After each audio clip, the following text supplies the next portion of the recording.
Welcome to Dreamful Podcast, bedtime stories for slumber. I would like to start this episode by thanking our newest supporter, Megan Thomas. Thank you so much, Megan, and I hope you have the sweetest of dreams.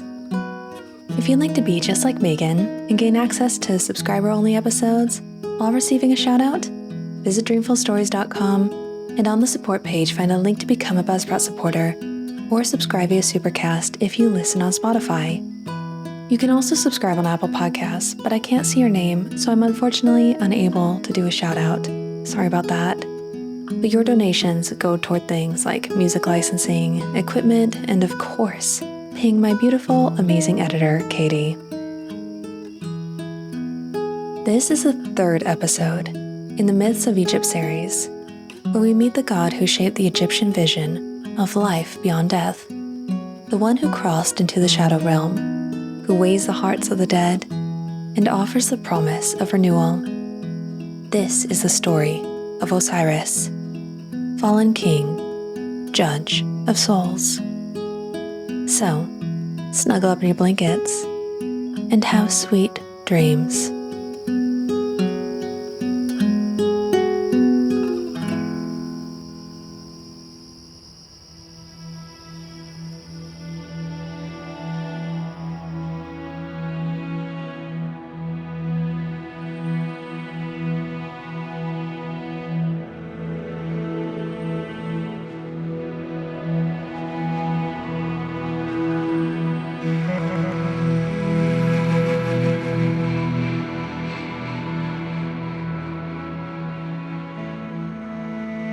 In the hush of ancient temples, beneath columns carved with spells and stars, one name is spoken with a different kind of breath. A breath of mourning, a breath of hope. Osiris. He is the green-skinned god of life and death, the one who ruled with wisdom and kindness, the one who was betrayed. It is a tale of love that endures, of a body torn and made whole again, of a king who passed beneath the earth and from the shadows became immortal. Through Osiris, the Egyptians learned that death was not the end, but a doorway, that life could return, that order could rise from the grasp of chaos. His was the first mummy, the first to pass into the underworld and reign there in light. And in every heart weighed in the hall of judgment, in every tomb built with care and reverence, his presence lingers. This is the story of Osiris.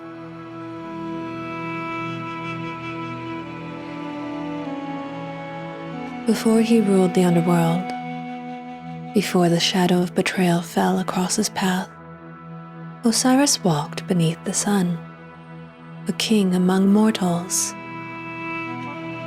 Under his reign, the Nile swelled and flowed in steady rhythm. Grains rose golden in the fields, orchards bowed heavy with fruit, and the people, once wild and scattered, learned the ways of harmony. Osiris taught them to till the soil, to shape stone, to speak to one another with justice and kindness. Where once there was lawlessness, now there was ma'at, balance, order, rightness.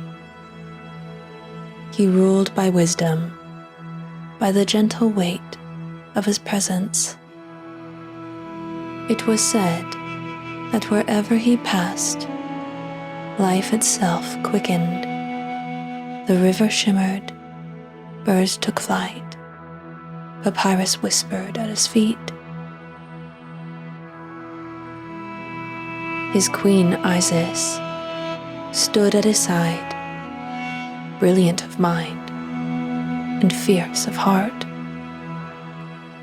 Together, they formed a sacred pair, king and queen, earth and sky, order and renewal, and the people prospered. Yet, beneath this golden age, shadows stirred. For in the court of Osiris was his brother, Set, lord of storms and deserts, whose heart burned with envy. As the kingdom bloomed, so too did Set's bitterness. For how could one who ruled with gentleness be so beloved? And as the fields grew ripe with grain, so too did a plan, one that would tear the body of Egypt itself apart.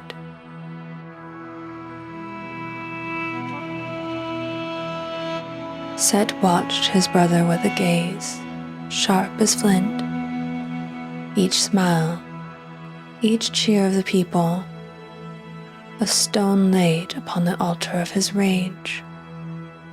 And in that bitterness, a plan was born, a trap woven of flattery and deceit. Set crafted a chest, a thing of beauty and wonder, carved of cedar, inlaid with gold and lapis lazuli. A gift, he said, for any among them whom it fit perfectly. The court gathered, laughter rose. One by one, the nobles climbed into the chest, too short, too long, too wide. And then came Osiris, tall and noble, with eyes as clear as the river at dawn. He lay within the chest, and it closed around him as if made for his form. In that moment, the laughter ceased. Set's men sprang forward. They sealed the chest with molten lead, locked the king within darkness, and with a shout, Set hurled the chest into the Nile. The water swallowed it. The green land fell silent, and Osiris was gone. Set claimed the throne. Storms lashed the river. Crops withered beneath an unkind sun. The land mourned. But far from Set's gaze, beneath the veil of grief, one heart burned bright with purpose. Isis, queen, sister, sorceress. She would not rest.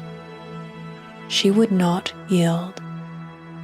For love remembers when all else forgets. And so began a search that would span land and sea, wind and shadow, to find the broken body of the king and to weave the thread of life anew.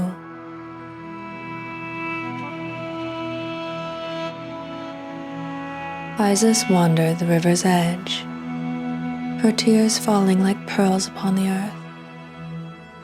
Where others saw only grief, Isis saw a path through shadow, a path toward love that could not be silenced. With words older than stone, with spells shaped in the breath between worlds, she sought her beloved. The chest of Osiris had drifted beyond the land of Egypt, carried by the current to distant shores, where it came to rest within the heart of a great tamarisk tree. The tree grew around the chest, enfolding it in trunk and branch, until it stood tall in the palace of a foreign king, unknowing guardian of a fallen god. Disguised and undaunted, Isis traveled to that distant court, with song and wisdom, with grace as stilled the hearts of mortals. She revealed her truth. The chest was given to her, and with trembling hands, Isis opened it beneath the gaze of the stars. There lay Osiris, pale as a new moon. She wept. Her voice rose in a keening song, a sound that stirred the river, that reached the ears of her sister, Nephthys, who came swift as shadow to her side. Together, they called upon Anubis, Lord of embalming, guardian of the dead. With sacred oils, with linen wrapped in spells, they tended to the broken king. Piece by piece, they made him whole. Breath by breath, they wove the magic of life. And in that moment, beneath the veil of night, Osiris stirred. No longer of the mortal realm, yet not lost to the void. From this act, the rites of mummification were born, and from Isis's love, the seed of the future took root. For in that union of life and death, she conceived a son, Horus, heir to a shattered throne. But the work was not done, for Set still ruled above, and Osiris, though restored, would take a different path, one that would shape the destiny of all who would follow him.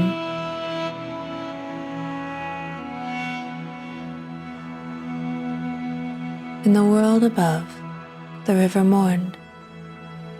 The wind moved through barren fields. But beneath the veil of earth, in the deep halls of Duat, Osiris awoke. No longer did he wear the simple robes of a living king.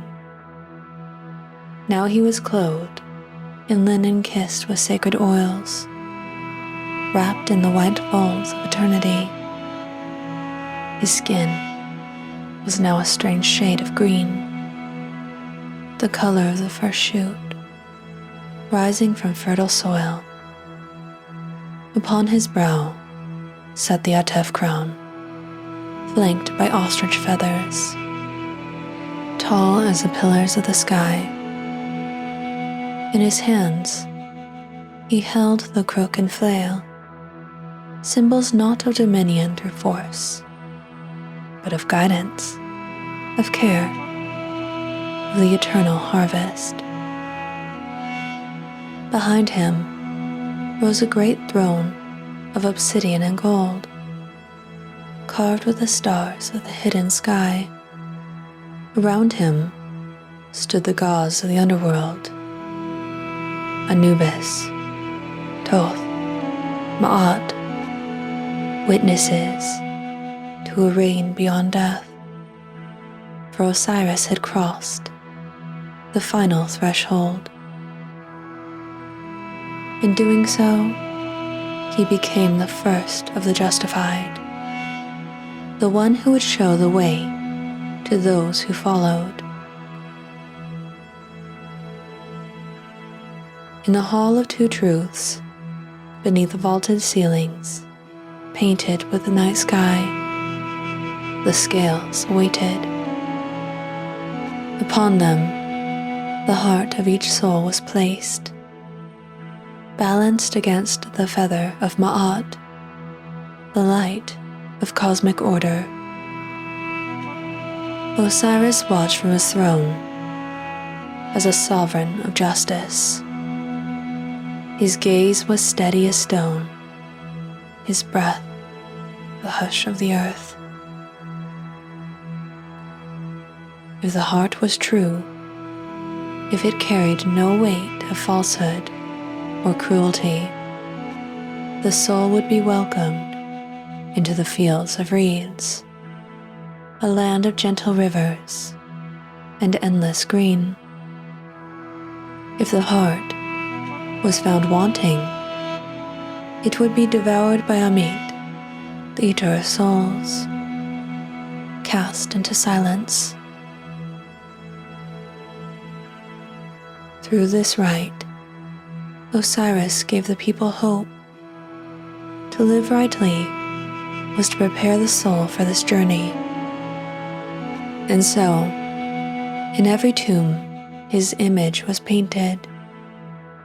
Green skin, eyes calm as the Nile at dawn, arms crossed upon his chest, crowned and eternal. In every burial rite, his name was whispered. Osiris, who was slain, who rose, who reigns forever. For through this fall, the Egyptians saw that death was not an end, but a gateway, and through his rule beneath the earth, they found a promise that all who lived with truth in their hearts might walk once more beneath the stars.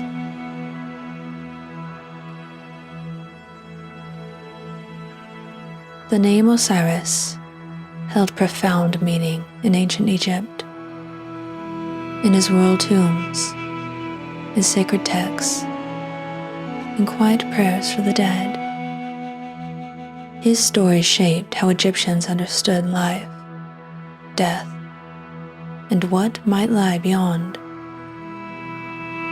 In the earliest religious writings, the pyramid texts, kings sought to follow the path of Osiris, to rise again after death and join the eternal cycle. Over time, this vision extended to all people. Through the Osirian rites, Egyptians believed the soul could be made whole again, that the dead could live in the blessed fields of reeds. Mummification became the sacred preparation for this journey. The body was preserved so the spirit could recognize and return to it. In funerary texts, the Book of the Dead, the coffin texts, Osiris presided over the weighing of the heart, where truth determined one's fate beyond the tomb. The image of Osiris, arms crossed, adorned countless tomb walls and papyri, a symbol of hope in the face of mortality. The annual flooding of the Nile, which renewed the land and ensured life's return, became a natural echo of his myth. The rhythm of death and rebirth reflected in the land itself. Through this cycle, Osiris became more than a figure of myth. He became a symbol of continuity, that life moves forward, even through loss, that renewal is woven into the fabric of existence.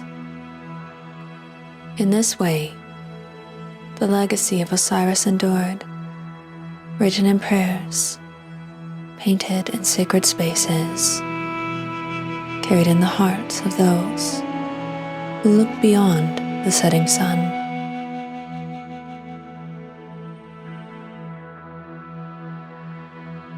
In the story of Osiris, the ancient Egyptians found something enduring, a way to face death with understanding, a vision of life that could continue beyond the tomb. They prepared their dead with care, with words, with ritual, and with hope. And through generations, the image of Osiris remained, a king seated in the hall of judgment, a figure of balance and renewal. His story reminded them, and perhaps reminds us still, that every ending holds the shape of a beginning, that beyond what we can see, life may yet stir in unseen ways. And so the cycle turns, and so Osiris endures.